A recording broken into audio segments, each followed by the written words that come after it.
Vision is not enough. It must be combined with venture.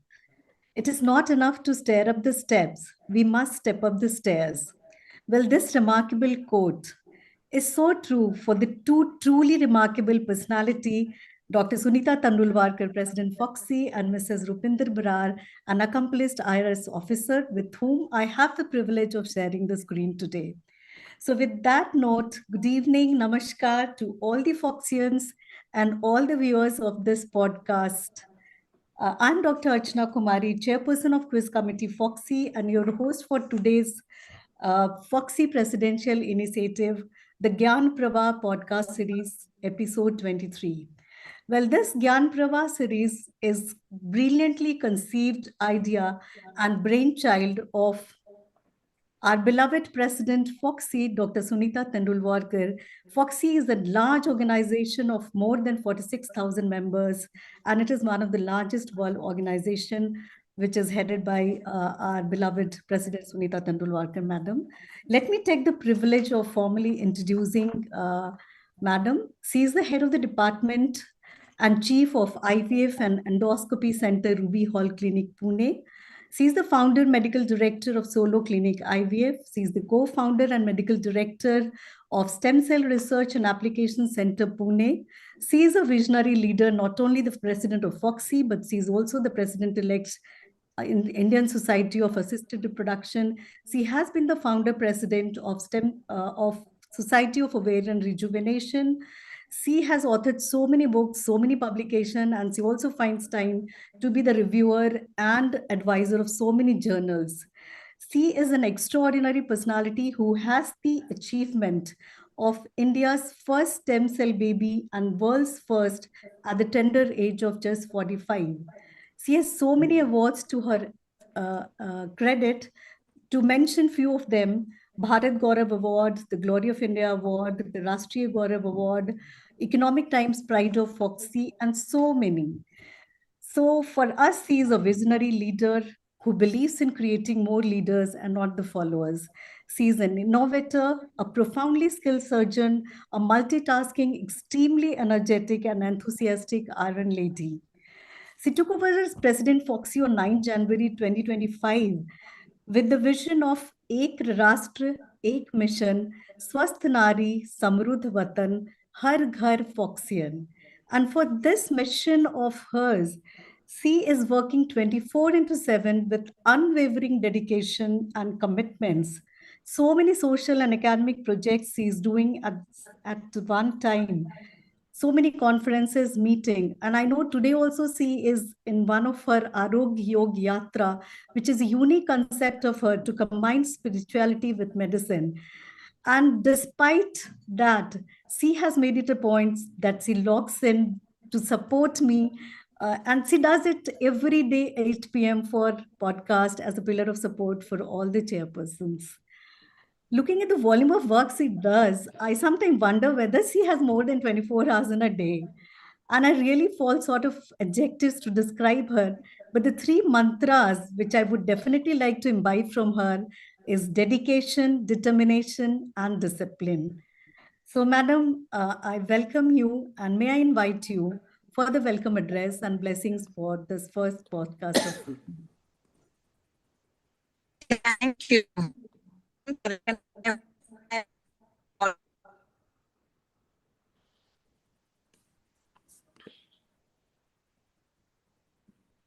I think, Yeah, we seem to have lost her. yeah, she has got network issues. So I think because of some network issue, it may be possible that she has lost her connection. Yeah, we can carry on and then she whenever can join she in. joins, Yeah. she will be delivering her welcome address and Sure. blessings. So I would now like to introduce, I take the privilege of introducing the guest speaker for today, none other than Mrs. Rupinder Brar. Hi, Archana. Can you hear me? Yes, ma'am. Yes, ma'am. Yes. I'm so glad, Rupinderji.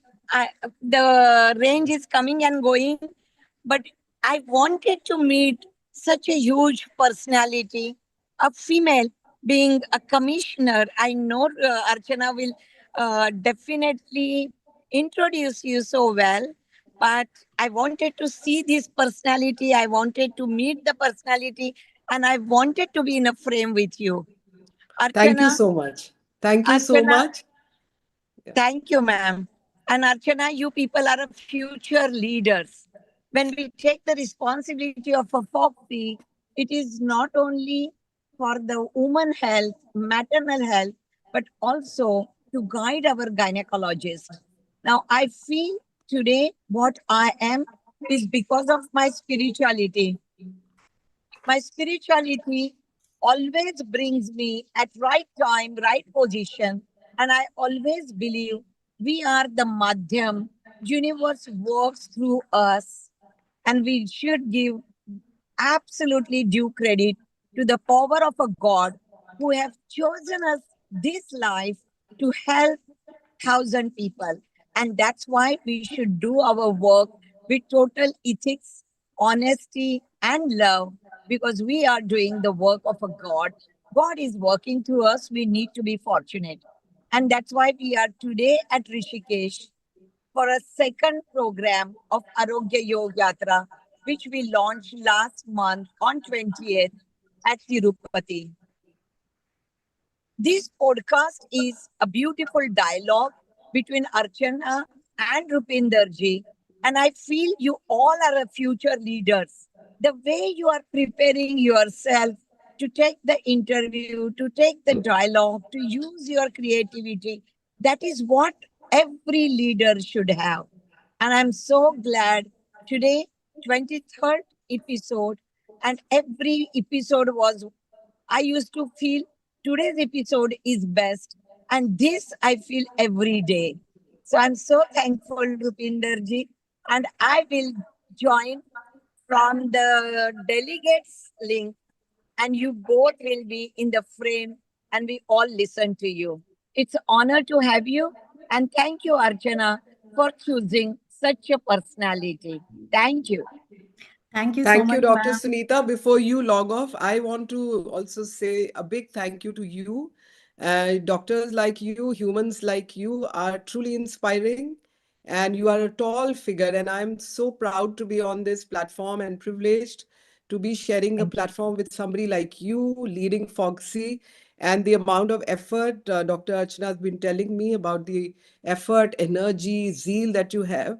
So I think it's my privilege to be here. And thank you so much for starting the program and blessing us with your very, very warm and heartfelt wishes. Thank you. Thank you, Archana. Love you both. And we Namaskar. enjoy the dialogue. Thank you. Thank you. We'll Thank you, definitely love madam. to meet you in person, Rupinderji, Certainly, sometime. certainly. Look forward. We will. Look forward. Thank you. Thank you, Thank you. Sunita ma'am, for this Thank you. incredible opportunity. And now let me take the privilege of introducing our guest speaker for today, Mrs. Rupinder Brar. She is a 1990 batch officer of Indian Revenue Services. She holds a master degree in public administration from National University, Singapore, and is an alumni of Hindu College, Delhi, where she completed her master's degree in history. She also completed her law degree from Mumbai University, and she is currently pursuing psychology. That shows your interest in reading and continuing to study. Mrs. Brad has served as Chief Commissioner of Income Tax in Mumbai and Delhi, and as Commissioner of Income Tax and member of Dispute Resolution Panel, looking into transfer pricing and international tax issues. She has worked in different cities across India and has the experience of heading the High Adrenaline Investigation Division in Haryana for 2 years. She also served in Ministry of Tourism as ADG during the very challenging COVID times. And then she pioneered Dekho Apna Desh, the knowledge series, which, apart from many of her other initiatives, helped boost both the domestic and inbound tourism. Presently, she is holding the post of Additional Secretary and Nominated Authority, Ministry of Coal, Government of India, where she is responsible for so many innovative ideas, the commercial coal mining, implementation of corporate social policies, and programs of Coal India. She is deeply passionate about India's socio-cultural heritage. She talks of Dhordo and Bhuj, where the Honorable Prime Minister, the then CM of Gujarat, transformed an earthquake impacted region. And today it is a global example of people's empowerment entirely based on indigenous elements. Her other interest includes reading, writing, creative cooking, delving in mysticism of tarot cards, and Indian music. So that shows how versatile personality you are, madam. And of course, you are an epitome of women empowerment. So as we navigate into the 21st century, it is imperative to know how the woman can take charge and gear up for different challenges of 21st century. So we'll be having engaging discussion on the topic gearing up women for 21st century. Welcome, Thank you, Rupinder. Rupinder ji. It's such Okay. an honor. It's beautiful to hear about you. It's Thank you very beautiful much. and it's so much to learn. Thank you. Bye. And I enjoy the podcast from different link. Thank you. Sure. Thank you, Ji. Thank you, ma'am. So let us start our conversation. Madam, I know, and from your CV also, it's obvious you have held so many important leadership positions in the government. So I would like to know from you, what are the opportunities and sometimes maybe the challenges you face in leadership role in the government sector? And also, I would like to know your views about how the government can create more inclusive environment to encourage women in leadership role. Thank you, Dr. Archana. First, I'd like to thank Foxy. I'd like to thank Dr. Tandulwadkar. I'd like to thank you personally because you reached out a few months back and you've been diligently at it, making sure that we are structured for today's conversation. So, thank you so much for having me on the platform. What is beautiful about this platform is that its platform is created by women. There are women talking on it. And of course, the outreach is meant for men also. I'm sure we can make them wiser by listening to the women talk. But once again, thank you so much for having me with you. On the concept of leadership in government, I think how I would like to address this thing is, we all grow in our roles, we all grow in our organizations. And when you start working in any organization at a very early age, it's like building blocks. It's literally like going to the nursery school where we start the alphabet, then we learn the phonetics, and then we learn three-letter words, and then you gradually learn how to string together the vocabulary and then make sentences out of it. So, leadership is also something you learn. I'm a believer that it is not necessary. There's nothing like being born a leader. You can have some traits which you can leverage, but leadership is a lot about keeping your ear to the ground, learning as you go along, learning from people around you, learning from seniors who you believe are epitomes of great values, people who inspire you, people who lead you well, people who teach you, instruct you. So, leadership is a ladder thing. It's something you acquire, it's something you learn to add to your personality. And so, in the government also, I would say from my own experience that leadership has been a process of tremendous amount of learning from everybody around us. And that includes the peers, that includes the juniors. There's so much learning that happens every day. And so leadership is not something that you can just go pick it off the shelf in Walmart. Leadership is something you work for. And over a period of time, it is the collective wisdom of everybody which you process and learn with experience what works and what are the traits and qualities that any organization requires in leadership roles. So I'm happy that, and I think I'm privileged that I got a lot of people along the way in my over 3 decades of career, where there was so much that one got to accumulate, assimilate from people around us. In terms of challenges that get posed, yes, of course, there are always challenges.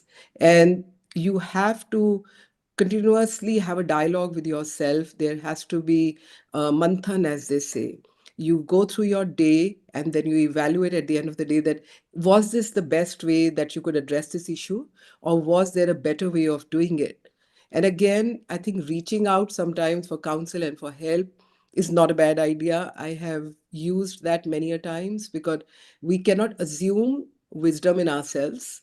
It is something that we learn from others also, and then of course you process it, you progress it, and there are certain very basic traits that you learn right from childhood, from your home, which all come into play, and gradually you learn to deal with dilemmas which could be ethical, dilemmas that could be professional, dilemmas that could be professional in many ways, and dilemmas that are also at the root of interpersonal relationships, because all of us go through the normal human tendencies of being jealous, of being ambitious, of sometimes flagging in our energy levels, sometimes feeling very enthusiastic, sometimes being nasty. So I think realizing yourself and having a conversation with yourself is a very important step towards learning on what it takes to be a leader.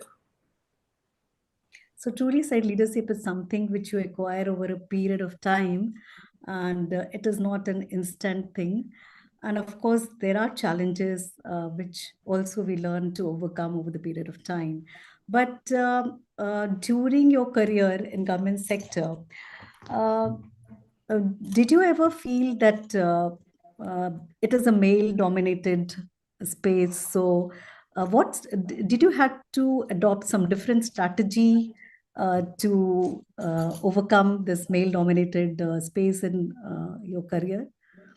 Well, yes, surely. You see, we live in a social system. We live in a time where necessarily in every kind of job or every kind of socio-economic setups, you may not get as many women. For example, when you mentioned about my assignment in Haryana in investigation, I remember across 4 states at my rank as an additional director investigation then, we were a jurisdiction of Haryana, Punjab, Jammu Kashmir, and Himachal, and I was the only additional director across 4 states.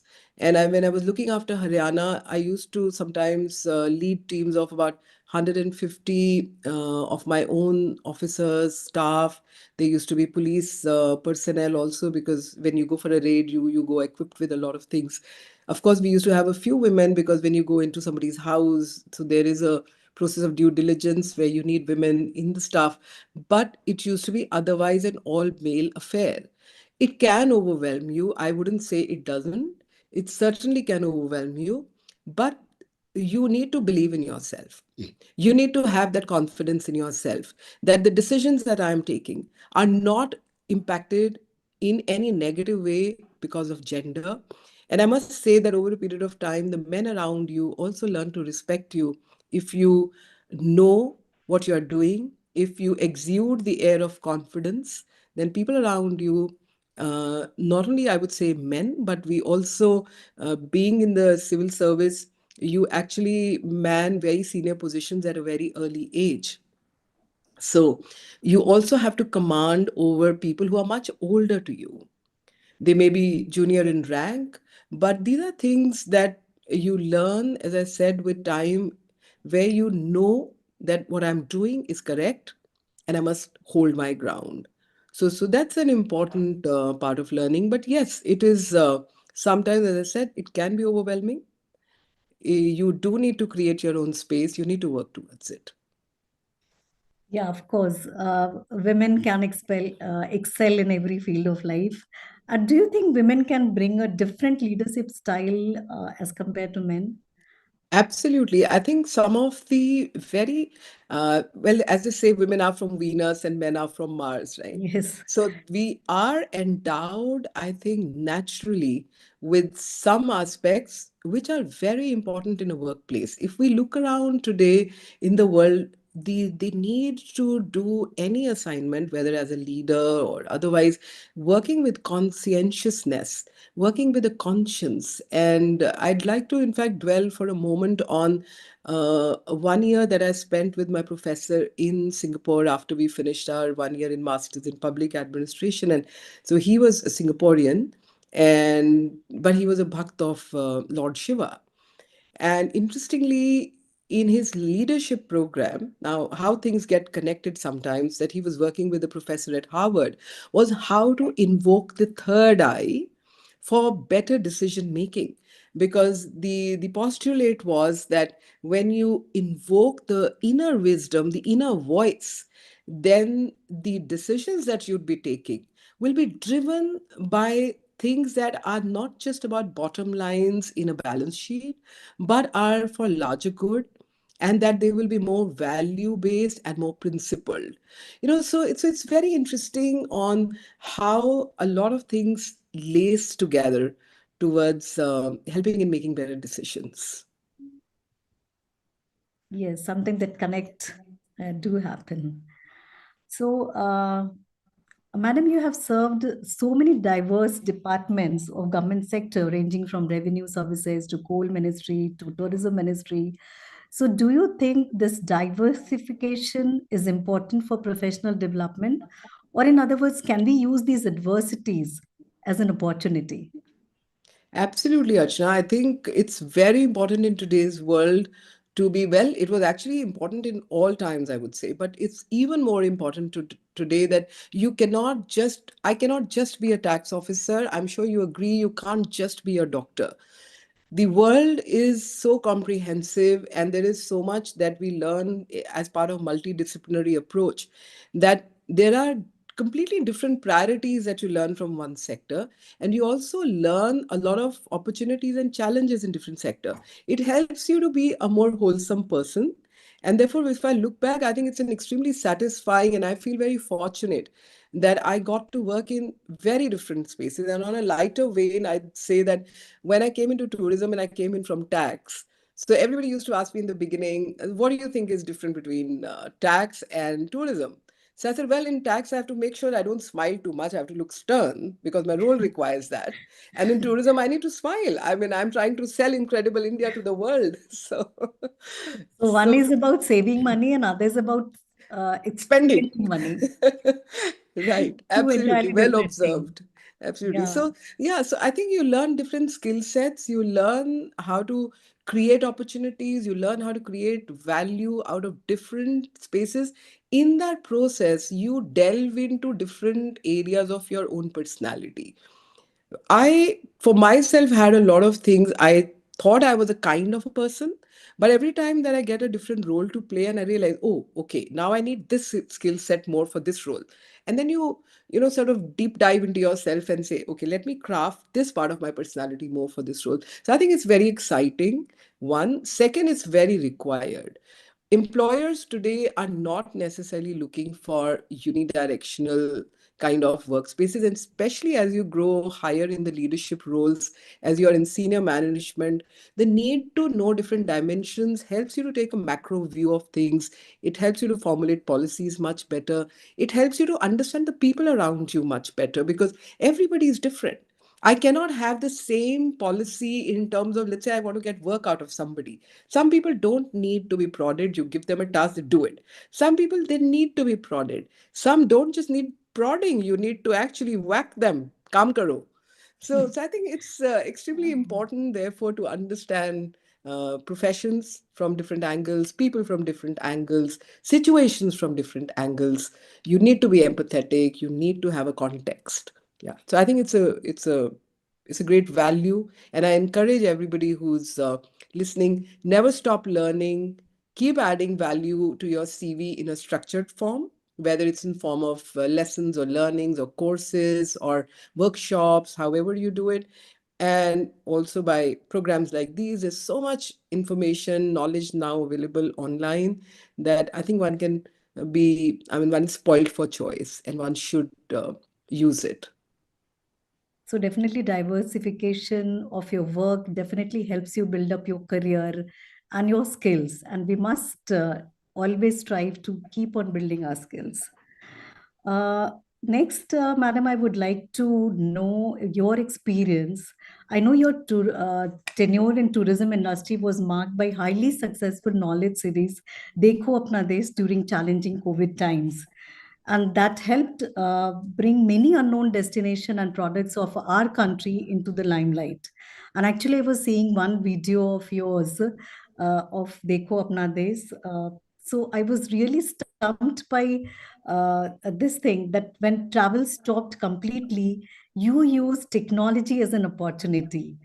So I would definitely like you to share your experience of Dekho Apna Desh, your out of box thinking, and your innovation. Indeed, it was really, we were groping in the dark. I mean, you as a doctor are aware on how suddenly things Ah, shut down and nobody knew. See, the fact that today, when we look back, we know that it lasted for a certain length of time. But when it happened, nobody knew. yeah. Is it going to be for 10 days, 20 days, 1 year? Is it going to be doomsday? What's Everything really going appeared to dark. happen? No one had a clue. There was fear. There was a lot of fear factor. And also there was a sense of loss. Ki kare kya? How to deal Hmm. with this? Well, as time kind of moved on and only into 2 weeks at senior level, then especially because we were in tourism, we found that there were a lot of tourists stranded in the country from overseas. Suddenly they were just where they were. Imagine being in a foreign country, not knowing anything, how you're going to get back home. So we immediately started dealing with that, sending people either home. Some of them chose to get their visas extended and then they stayed back. So we kept going to office. But after about 3 weeks into lockdown, then it was like the sector, and we would get phone calls from everyone. There was so much depression that travel ही बंद हो गई तो tourism क्या होगा? Because Tourism kaise for hoga? tourism, travel is the prerequisite. Yeah, And I could sense that what to do now, how to keep the interest alive. So I don't know how it happened. I think God wills for certain things to happen. And that's why I never say no to any podcast or video series because I realize the power of it. We just, one fine day, I told my secretary, I said, sir, digital platform pay, let's just do something. So he was like, okay. I mean, he didn't say no to it, but I wouldn't say he was looking into it as something that can actually evolve so much. And it was free of cost. We were going to use the Digital India platform. It was going to cost us nothing. So he said, कर लीजिए. We would do a show every day, and I found volunteers after volunteers. We did 175 such shows, and that's remarkable. Truly it was incredible. remarkable. And what was most interesting was that we had to pay nothing, not a penny. People came forward bringing their own talent, bringing pictures, bringing stories from all over India. And what was even more endearing was people from over 60 countries were logging in. That It is was so, so beautiful. so And beautiful. Yeah. it was so humbling to discover the beauty of our country. Yeah, and the I, you know, people also must be like they are seeing something which was so depressing during COVID time. So that logging absolutely. into that Dekho Apna Desh series must have brought some smile into their faces. It brought a lot of smile to people watching. They became addicted. It brought a lot of smile to industry because without spending money, we were able to create a lot of promotional material. And it was also so beautiful to discover around the world the love for India. I never fail to mention one particular person from England who used to log in. We used to start our show at 11. So for her, it was about 5 a.m. in the morning. And we would put a recording. And I would mention that every time that when we finish, after about 2 to 3 hours, there are recordings available on the website of the ministry. But in the chat box, I would get her writing something. So one day I put in my suggestion to her that, you're from England and you really log in so early in the morning. We put recordings, so you are, free to watch them. She says, no, I put an alarm because I want to watch it live. I want to ask you more and more questions about your country. So, it was so beautiful to discover the love that people have for our beautiful country. Mm. So much content got created, all voluntary work. So So, I, yes, look back to so much that of with great enthusiasm. satisfaction that we as a team were able to leverage technology to such an advantage. And I therefore say always to everyone, and going back to the previous question, that equipping yourself, keeping yourself aware of what all is possible in terms of tools that are available to us. And technology is a tremendous tool in today's world. So we must go back to it and keep using it On a lighter vein, I think, Archana, we were having a conversation the other day on how today, while sitting in office, the maid sends you a message in the evening, Yeah. "Khana kya banaun?" And you promptly go on YouTube and look for the recipe that you know she can handle, and patak goes the message to her before you reach home. The food is done the way you want it. That's on a lighter vein, but I think Yeah. there's so much that AI is driving today. There's so much So that happening was my around next us. set of question also for Yeah. you. That when we are talking about gearing up women for 21st century, how important it is for women to adapt as well as adopt AI and technology in day-to-day life. And you mentioned about Absolutely. that. I think we cannot take away from the benefits of technology.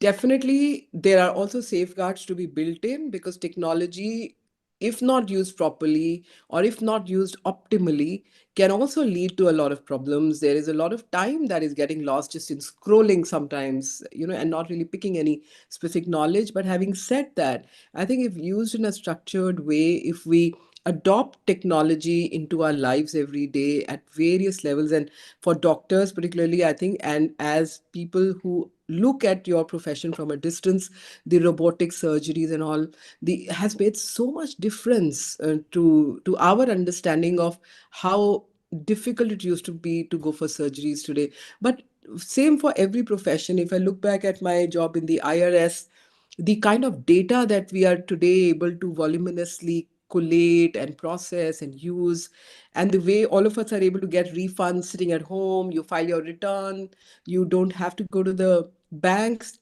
you can just net banking. All of us are ordering e-commerce, wake up in the morning, order something online. So there's so much that is getting enabled in our lives, I think, and it's for us to use technology responsibly and to use it for the betterment of mankind.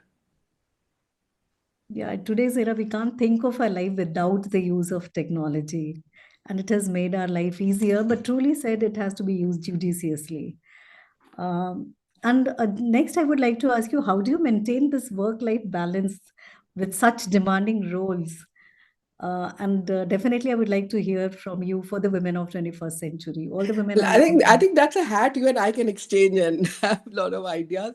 You do a lot in your life, and we were just listening about Dr. Sunita, I think. So for all of you in the medical profession, so demanding your profession. So I think I should be asking you that question, because all of you wake up at the oddest hours, and yeah, especially for the that's true gynecologists for and the obstetricians. Yeah. obstetricians, the babies just come at any point in time. So but I think something that we were talking about, I think it's about capacity building.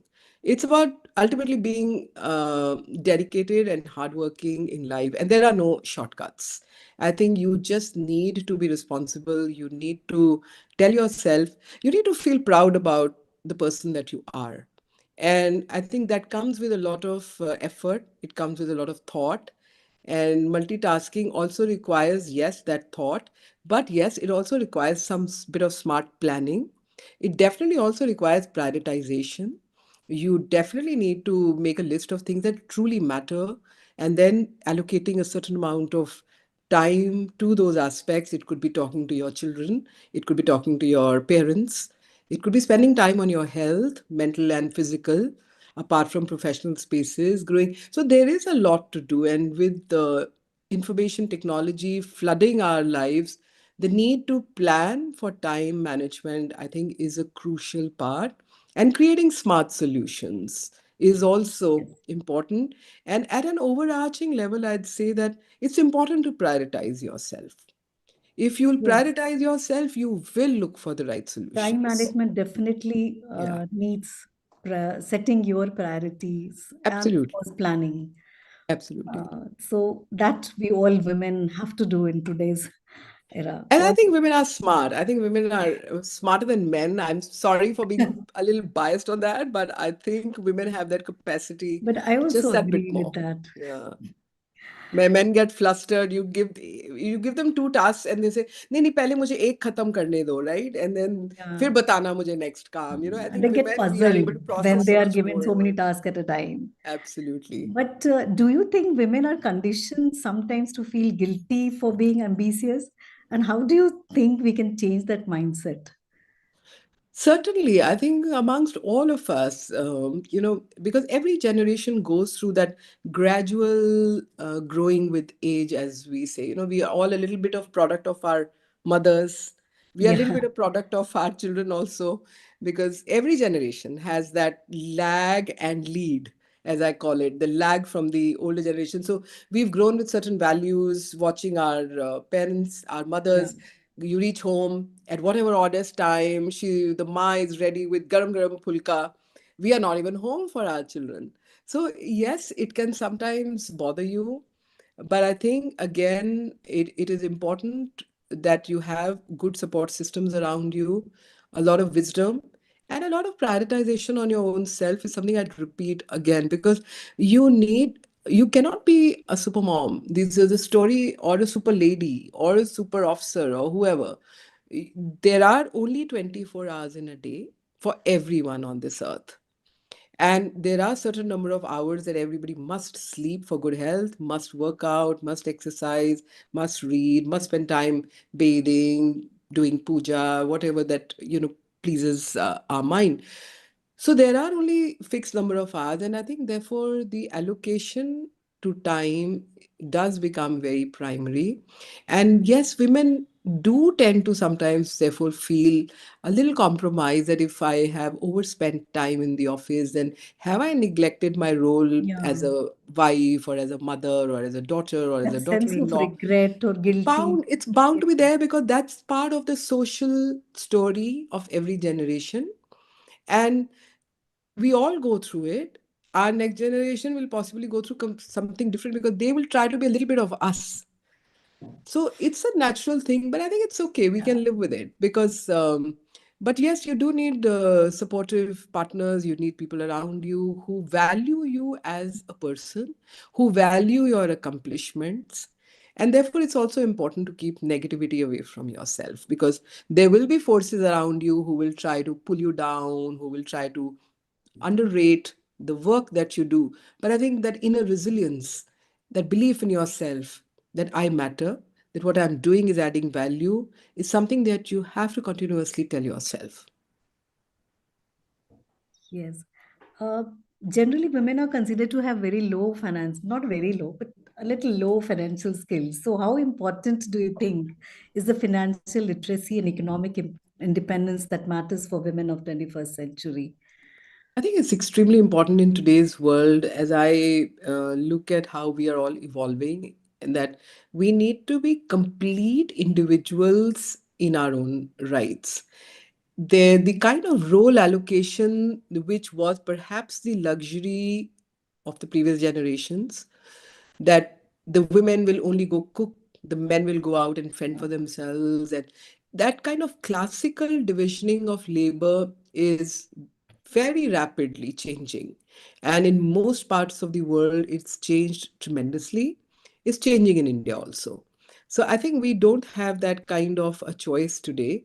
We need to empower ourselves. If it means sitting with a banker, if it needs sitting with a financial investor analyst, we must do it. We owe it to ourselves, because you are working, you're earning, you need to invest sensibly for bad days, for your future, for better investments, or just to live well. So it's extremely important to be financially literate and understand where to put your monies and all. I think it's definitely a very, very required skill. And we must do lots more workshops, get specialists on teaching us on how much allocation, maybe 10%, maybe 5%, maybe 20%. Everybody can see their budgets, but they must learn how to handle finances for sure. The women are very good at handling budget at home, but Hmm. sometimes we really find it difficult to fill the income tax return. Sometimes at that time we do need help. But Well, let me be definitely, candid and say that I don't think I can fill my own tax return. I always ask my chartered accountant to do that. yeah, so that way we can always take help and learn. Yeah, true. So, uh, so almost I think we are coming to the end of our conversation. But before that, I would like to throw some rapid fire questions for you because Sure, you are the quiz master, you yeah, said. because I'm the quiz master. So I All can't finish right. without that rapid fire round. Okay. So Uh, so here we start. One word that defines 21st century female. Aspirational. Okay. One historical female leader who you would love to have dinner with.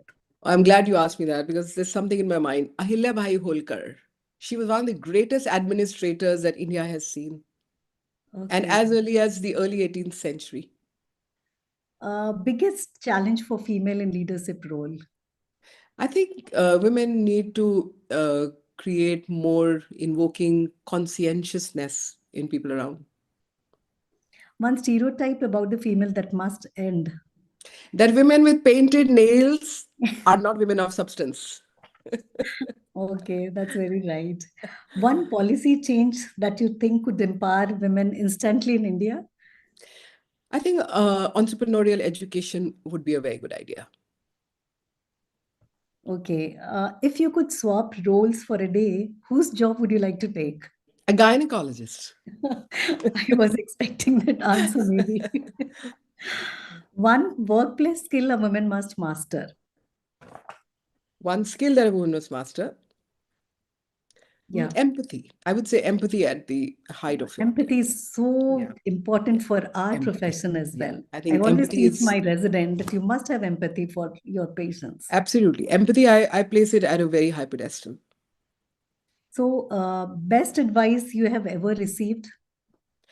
Well, actually, quite a few, but I will go back to what my father used to say when I was really young, still in primary school, I think, that finally results and achievements are 99% perspiration and 1% inspiration. You have to work hard. Yes, hardworking. One superpower you wish you had? Oh, I wish I had the ability to just have a wand in my hand and make sure everybody just smiles and laughs. And there has to be joy in what we do. There has to be smile everywhere. Yes. And if you give one piece of advice to the young girls of 21st century, what it would be? Educate yourself, empower yourself, and believe in yourself. Absolutely. So I think you did wonderful in this rapid fire round. Thank Thank you you. so much for accepting the invitation and being there for my first podcast. I'm Was so not glad. enough to thank you. So Thank you. thank you so much. Thank you so much for having me on this amazing platform, and all the best to you for your series as you go ahead. Thank you. Good Thank you night. so Good much. night. Good night. Namaste. Goodbye. I know Namaste. you have a commitment Yes, right I'm now. just going to rush. I'm already getting calls. So thank you so much. Despite your Multitasking commitment, you are here. begins. Yes. Thank you. Thank Good you so night, much. Ashna. Bye. Good Good night. night. Bye. Bye.